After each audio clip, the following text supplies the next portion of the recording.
Muchas sin gracias, censura. amigo. Gracias por invitarme. ¿Cómo estás? Bien, muy tranquila, muy en paz. Qué bueno. Sí. Arranquemos por la Ciudad de México. 1989 Sí. naces. ¿En qué colonia? En el Hospital Español, ahí, y viví toda mi vida en Zona Esmeralda. Cuando Zona Esmeralda no era lo que es Zona Esmeralda ahorita. Yo cuando vivía en Zona Esmeralda, pues era pues como ahí empezaban 1, 2 casas. La verdad es que era un como pueblito, pero no tan pueblito. Estábamos a 30 minutos de Satélite. Entonces tuve una infancia, la verdad es que muy linda.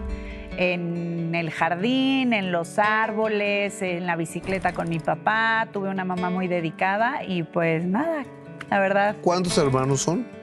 Somos 2 hermanos, tengo un hermano menor. Un hermano menor y tú, hijo de papá y de mamá. Exactamente, de los mismos papás. Ok, ¿y tu papá qué se dedicaba? Mi papá era piloto aviador. Ok, Sí, ¿privado, alguna aerolínea? de Mexicana de Aviación. Hasta que se fue a la huelga. Pues fíjate que mi papá alcanzó bueno, no se jubiló, tenía un tema en el oído, tenía tinnitus y tenía vértigo y lo alcanzaron a no liquidar, a incapacitarlo. Ajá. Y pues antes de que se fuera a la quiebra mexicana, bendito Dios, a mi papá le fue muy bien, pero vivimos todo el tema con muchos tíos de cariño, con muchos amigos de mi papá, pues todo Claro. el tema de Mexicana lo vivimos muy de cerca, como éramos familias. En ese entonces el ser familiar de un piloto era maravilloso. Claro. Viajábamos, nuestros papás nos traían 1000 chunches de Estados Unidos, no era como ahora, ser piloto era glamoroso.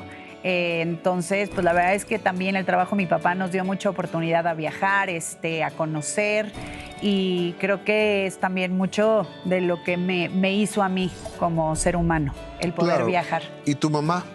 Mi mamá fue ama de casa hasta que cumplí 15 años. Sí, se dedicó a la casa, jugaba golf, la verdad una mamá muy dedicada a sus hijos. Ok, ¿y después de los 15 años qué? Se divorciaron mis papás. Ajá. Y pues bueno, ahí el divorcio fue difícil, ¿Afecta? Yo estaba en Canadá, yo estaba estudiando 1 año, me mandaron 1 año fuera a Canadá, entonces pasamos de ser como la familia perfecta y mis papás se encargaron mucho tiempo de que no nos diéramos cuenta, a de repente regresar y que ya se estaban divorciando. Yo he sido un poco más... siempre quise viajar, siempre quise salir, siempre quise explorar y era un poco yo más despegada a mi casa y a mis papás que mi hermano. Y yo siento que a mi hermano sí le afectó muchísimo más el divorcio que a mí. Yo desde muy chiquita tuve que cuando pasa esta situación en la que mis papás se divorcian, hubo ahí una que nos quedamos como entre en medio, que si mi papá vivía en mi casa, que si no, que si mi mamá, y pues estábamos mi hermano y yo, entonces yo me hacía cargo. Entonces desde muy chica la verdad es que fui muy independiente, me fui a los 16 años a vivir a Madrid, a estudiar diseño de modas. Entonces la verdad es que muy chica me salí, viajé. Pero ya te habían... ¿Fue cuando te dan las gracias de la preparatoria o cómo estuvo eso? Me corrieron de la prepa por la tosa. O sea, es que quise adornar la pregunta. No, pues así es como es. La verdad es que, mira, las únicas que me importa que sepan la verdad y que creo que no me juzgan y que cuando les cuento mi historia es para que aprendan son mis hijas. Creo que todos los papás, los errores o las equivocaciones que tuvimos, nos gustaría que nuestros hijos no las vivieran. Y creo que es como yo lo vivo ahorita con mi hija de casi 15 años. Es lo que le cuento, que a mí en su momento me hubiera gustado que alguien pues me regresara, ¿no? O hubiera vivido ciertos errores para que yo no los tuviera que pasar y a lo mejor llevar una vida muchísimo más ordenada. Pero pues nada, me corrieron por la tosa porque era muy latosa. Nunca fui ni mala ni nada, simplemente era latosa, revoltosa, y acabé la prepa abierta y acabo la prepa abierta y me voy a estudiar a Madrid, diseño de modas.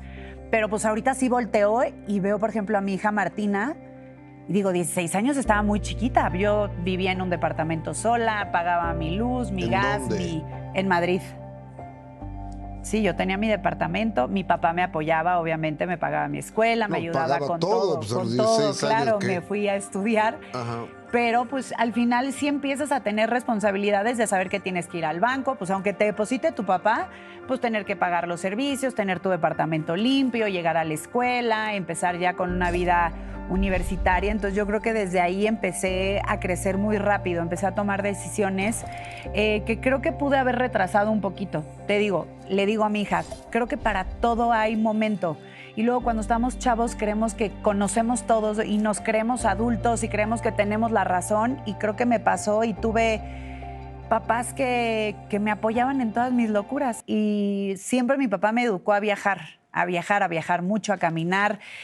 Nos íbamos él y yo mucho de viaje desde muy chiquita, me gustaba viajar mucho con él y he tenido siempre la cultura del caminar, de conocer, de meterme al restaurancito, al mercadito. Entonces, pues la verdad es que viví Madrid en todas las palabras que lo pude haber vivido. Fiesta, escuela, caminar, viajar, me fui en tren. Acuérdate lo que decía Mecano, que no hay marcha en Nueva York. En Madrid.